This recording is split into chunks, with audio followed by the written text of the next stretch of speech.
여러분, 지금 입고 계신 셔츠 한번 쓱 내려다 보시겠어요? 네, 겉보기엔 그냥 평범한 천조가리 같죠?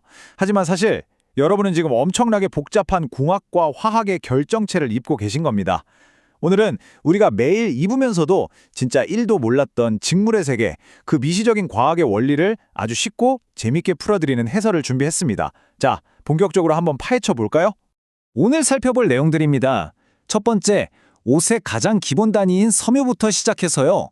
두 번째, 이 섬유들이 선을 이루는 실. 세 번째, 이 선들이 표면으로 엮이는 옷감. 네 번째로 옷감을 완성하는 가공과 염색. 그리고 마지막 다섯 번째로 미래의 의복 재료인 신소재까지 쭉 한번 훑어보겠습니다. 그럼 첫 번째, 옷의 가장 근본들인 블럭, 기본 단위인 섬유부터 바로 들어가 보죠. 우리가 입는 섬유는 크게 두 가지로 나뉩니다. 한쪽에는 식물의 셀룰로스나 동물의 단백질에서 얻는 면, 양모, 비단 같은 천연 섬유가 있죠. 자연이 준 선물이라고 할 수 있습니다. 그런데 인류가 여기서 멈추지 않았죠. 다른 한쪽을 보시면 석유화학 고분자를 지지고 볶고, 그러니까 전문용어로 축합이나 부가중합을 해서 나일론이나 폴리에스테르, 스판덱스 같은 합성 섬유를 떡하니 만들어냈습니다. 자연의 성질을 넘어서서 우리가 원하는 튼튼함과 쫀쫀함을 직접 설계해낸 진짜 엄청난 발명품인 셈이죠. 자, 여기서 섬유 얘기가 나온 김에 다들 한번 좀 겪어보셨을 법한 질문 하나 드릴게요. 도대체 왜 그 비싸고 예쁜 양모 스웨터를 세탁기에 무심코 휙 돌렸다가 강아지 옷처럼 확 줄어들고 뻣뻣하게 엉켜버리는 대참사가 일어나는 걸까요? 진짜 눈물 나잖아요. 그 범인은 바로 양모의 겉면 구조에 숨어 있습니다. 현미경으로 양모 섬유를 쫙 확대해보면 표면에 뾰족뾰족한 스케일, 그러니까 미세한 비늘들이 쫙 덮여 있거든요. 세탁기 안에서 물 묻고 막 비벼지면 이 비늘들이 자기들끼리 꽉 물려버려서 다신 안 풀리게 됩니다. 이걸 전문용어로 축용성이라고 하는데요. 여기서 진짜 소름 돋는 포인트가 뭔지 아세요? 인류가 이 세탁 대참사, 즉 단점을 오히려 역이용했다는 겁니다. 이 축용성을 일부러 일으켜서 섬유를 아주 빽빽하게 엉키게 만든 게 바로 우리가 겨울 코트나 모자에서 흔히 보는 그 따뜻한 펠트 소재입니다. 완전 기발하죠? 자, 이제 두 번째 단계입니다. 섬유라는 작은 블럭들이 모여서 어떻게 선을 이루는 가닥, 즉 실이 되는지 그 과정을 한번 볼까요?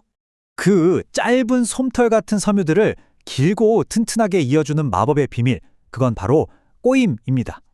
방향에 따라 크게 S꼬임, Z꼬임으로 부르는데요. 이 꼬임이 흩어져 있는 얇은 섬유들을 하나로 꽉 묶어주는 역할을 하거든요. 흥미로운 건 꼬임을 몇 번 주느냐, 어느 방향으로 주느냐에 따라서 실의 튼튼함은 물론이고 반짝이는 광택이나 피부에 닿는 촉감까지 완전히 확 달라진다는 사실입니다. 그럼 그 정신없는 손뭉치가 어떻게 그렇게 정교한 실이 되느냐? 마치 거대한 공장 라인 같습니다. 일단 카딩이라고 해서 엉킨 섬유를 빗질해 쫙 평행하게 줄을 세웁니다. 그러고 나서 연조 과정을 거쳐서 균일하고 굵은 줄 모양으로 만든고요. 이걸 조방 단계에서 살짝 가늘게 늘려준 다음 마지막 정방 단계에서 생명을 불어넣는 쫙 꼬임을 줘서 강도를 확 끌어올립니다. 이 네 단계를 차근차근 거쳐야 비로소 옷을 짤 수 있는 짱짱한 실이 탄생하는 겁니다. 이렇게 만든 실로 무엇 할까요? 세 번째, 바로 표면으로 엮인 선, 옷감의 구조를 살펴볼 차례입니다. 우리가 입는 옷감은 크게 두 진영으로 딱 나뉩니다. 성격이 완전 극과 극이에요. 먼저 직물은요, 세로 줄인 경사랑 가로 줄인 위사가 바둑판처럼 직각으로 꽉 짜인 형태입니다. 각 잡힌 셔츠처럼 모양이 잘 무너지지 않고 단단하죠. 반면에 흔히 니트라고 부르는 편성물은 실이 동그란 고리 모양을 만들면서 자기들끼리 얽혀 있습니다. 이 고리 구조 덕분에 쭉쭉 잘 드러나고 바람도 잘 통하고 유연해서 우리가 활동하기 편한 옷에 아주 제격인 거죠. 직물 쪽을 좀 더 파보면 이 뼈대를 구성하는 세 가지 삼원 조직이 있습니다. 체스판처럼 위아래 하나씩 아주 단순하게 교차하는 평직은 엄청 튼튼한 대신 구김이 좀 잘 가죠. 반면 여러분 옷장에 하나씩 있는 청바지, 데님을 자세히 보시면 대각선 무늬가 보이실 텐데요. 그게 바로 능직입니다. 튼튼하면서 유연하고 구김도 덜하죠. 마지막으로 실을 길게 둥둥 띄어서 짜는 수자직은 빛을 반사하는 면적이 넓어서 비단처럼 매끄러운 광택이 차르르 흐르는 대신 마찰엔 좀 약합니다. 엮는 방식 하나 바꿨을 뿐인데 옷감의 성질이 완전히 달라지는 겁니다. 자, 이제 네 번째 단계로 넘어갑니다. 밋밋한 옷감에 생기를 불어넣는 가공 및 염색, 즉 옷감이 완성되는 단계입니다. 직물에 색을 입히는 거 그냥 물감통에 담갔다 빼면 끝나는 게 아닙니다.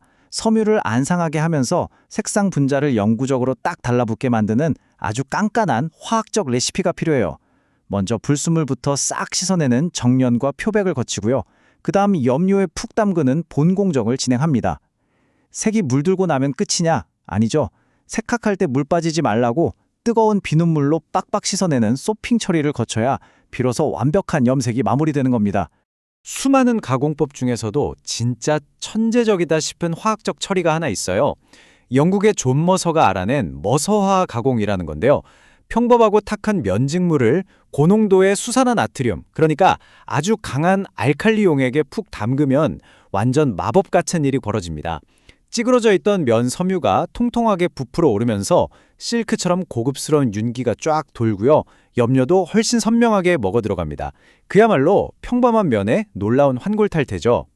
이건 비 오는 날 입는 아웃도어 재킷 살 때 진짜 꿀팁인데요. 방수랑 발수 헷갈리시죠? 완전히 다릅니다. 방수는 아예 천 겉면을 플라스틱 필름 같은 걸로 꽉 막아버리는 거예요. 물은 완벽히 막지만 통기성 제로죠. 공기도 안 통합니다. 반면에 발수는 섬유 표면 장력을 이용해서 물방울이 스며들지 않고 구슬처럼 또르르 굴러떨어지게 만드는 겁니다. 대신 원단 사이에 미세한 틈이 살아있어서 열기나 땀이 밖으로 빠져나갈 수 있죠. 옷이 숨을 쉴 수 있느냐 없느냐, 이 핵심적인 차이 꼭 기억해 두세요. 드디어 마지막 5번째, 우리의 상상을 뛰어넘는 미래의 의복 재료, 최첨단 신소재입니다. 이제 옷은 그냥 몸을 가리는 용도가 아닙니다. 외부 온도나 빛에 스르륵 반응해서 색이 변하는 카멜레온 소재부터 극세사를 아주 미세하게 긁어내서 복숭아 솜털처럼 극강의 부드러움을 낸 피치 스킨도 있죠. 심지어 눈에 안 보이는 미세 캡슐을 옷에 심어 냄새를 스스로 없애버리는 소치 소재, 피부에 닿자마자 열을 뺏어가서 시원함을 주는 쿨터치 기술까지. 옷이 우리 몸 상태에 능동적으로 반응하는 제2의 피부가 되고 있는 겁니다. 그리고 미래 의료의 가장 핵심적인 화두, 바로 친환경입니다. 환경오염을 줄이려고 거미줄의 단백질 구조를 흉내내서 강철보다 질기고 가벼운 섬유를 뽑아내기도 하고요. 옥수수에서 원료를 뽑아 나중에 땅에 묻으면 자연스럽게 썩어 없어지는 섬유도 만듭니다. 또 친온처럼 천연 단백질에 화학 물질을 결합해서 실크 같은 촉감에 합성 섬유의 실용성까지 다 잡은 엄청난 녀석들도 속속 등장하고 있습니다.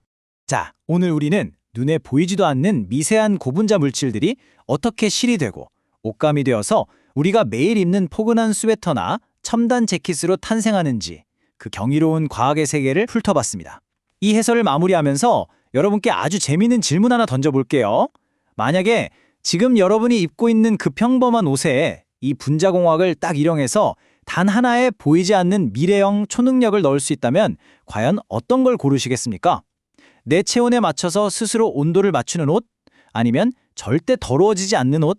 내일 아침 옷장을 여실 때는 그 옷들 속에 촘촘히 엮인 과학자들의 엄청난 노력을 한 번쯤 떠올려 보셨으면 좋겠네요. 지금까지 시청해주셔서 감사합니다.